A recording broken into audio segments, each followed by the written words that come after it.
Strength comes in so many forms. Not just the physical strength, but to understand the emotional strength. To have emotional vulnerability, to show that's not a weakness.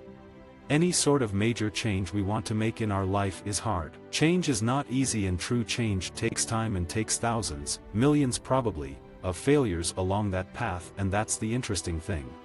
Sometimes a crazy idea can make something special. But that's a part of life. You're going through and nothing ever works out how you wanted. Nothing ever completed cleanly the way that you wanted. It is sloppy and messy, and when you think it's over, oh great, we have a bit more to do. There's always another bit of road ahead, even when you think you've gotten to the end. It's better to do something really well and thorough, than I think to have a surface-level version of a lot of different things. Do not make decisions for your kid. It's not going to turn out well. A game director, in my mind, is somebody who makes everybody on the team miserable for the duration of the project. My wife is Swedish, so I'm familiar with the Scandinavian kind of odd humor. It's very dark and very deadpan. So Kratos is always angry, and he spent a considerable amount of time after God of War trying to be away from people and trying to figure out how to get control of that. So it is this kind of internal struggle for him at all times. Play the way you want to play. I want to give as much power back over to the player as possible. That's where games are leaning. Give me the tools, let me do what I want to do with it. Let me solve the problem the way I want to solve it, experience the combat the way I want to experience it. As a writer, you understand how hard it is to build up backstory for characters, so you can have impactful moments. You have to build towards something and then pay it off. Every creator has to follow what they believe. That's the message I would love for every single executive to get, to clearly understand, and every single producer out there. You have to have this straddling balance of realizing that games are incredibly complex. You can have an idea of where you want to go with something, the structure of something, but the actual moment-to-moment figuring all this out, it unravels over the course of, in God of War's case, about 5 years. Working with George Miller was an education. It was 8 college degrees in character development and directing all at once. When you pitch a half-baked idea, it's so easy for someone to pick it apart and hate on it. I wanted to experiment with more deliberate combat, but I never wanted to lose that DNA of what God of War is. I don't think I've ever worked on anything that wasn't way bigger than we expected. That's all the way back to working on fighting games at Paradox. Everything seems to balloon when more and more people get involved. I used to animate. I started in animation, and you'd end every day with at least one substantive contribution. Find your own way into your story. Find your own way into your game. Whether you have a small team or a large team, you'll always have a percentage of people telling you to do the opposite of what you think you should be doing. Then you'll have a percentage of people telling you to do the opposite of what they're saying. It's a constant sea of doubtful voices. You have to navigate through that. I'm not a competitive player at all, but I don't want competitive games to go away, because for some people that's why they play games, to compete. God of War was a 40 to 60 person team. It was a lot of very different, very passionate, very crazy people. Staying in a hotel, I get 0 interruptions and sleep all the way through the night. It's amazing. I love talking about games. I love talking about movies and TV shows and love what I do at work. But after work, I don't want to talk to anybody. I'm super private. I stay home. At its root, God of War was always the promise of adventure. For me, human beings have a very difficult time changing. It's one of the hardest things to do. Having a kid motivates you to really take stock of yourself and how much of yourself you want to be reflected back in the actions of your kid. I love movies. I had this idea that I didn't want to have kids until my career was at the right point, until we have a house, until we have savings of at least this much. None of that came true. It just happened.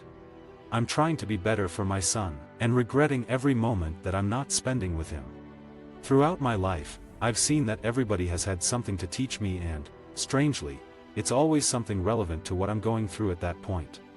Initially I took the job because I thought it would be really easy. I was like, I'll take the paycheck because I want to do my own movie. That didn't work out. In the first 2 weeks I fell in love with Kratos from an animation perspective. I'd never been able to do anything like this. That feeling of being rewarded for your curiosity is huge. It's why I play games, this idea of truly existing in a world. The dynamics of storytelling are very important. To just be serious and morose all the time would be not very enjoyable.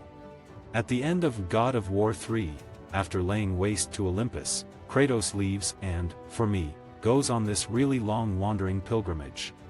I can't learn Swedish to save my life. I tried, but I'm not very good at it.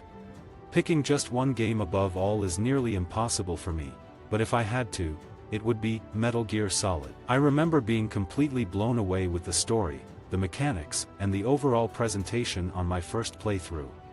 The Uncharted series really pushed me as a developer. They managed to raise the bar with every single release and produce an action-packed thrill ride starring characters I wanted to hang out with, and mechanics I can easily pick up and play.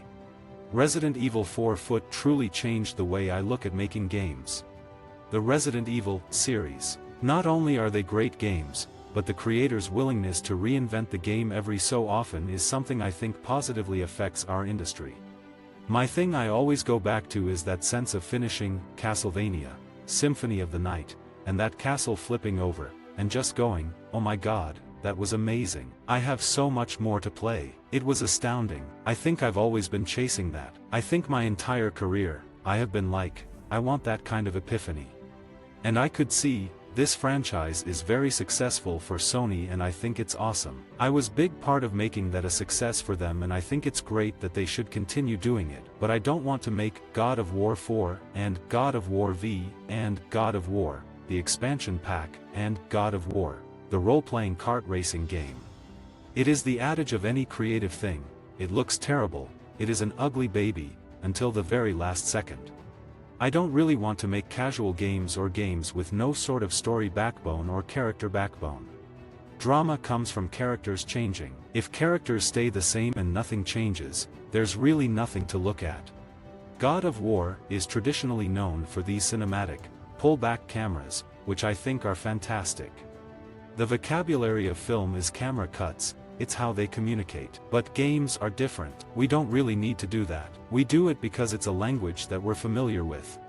There are some who expect every game to make a dramatic change the way that Resident Evil 4 did over its predecessors. And for that series I think the change was fantastic and completely necessary. I honestly think it should have happened much sooner than it did. But that kind of change is not necessary for every game.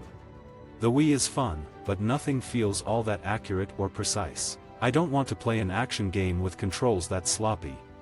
I would love for God of War 2 to be considered the swan song of the PS2, but I really don't think this will be the last great game on the system. Visit our website for more quotes, quoting.com.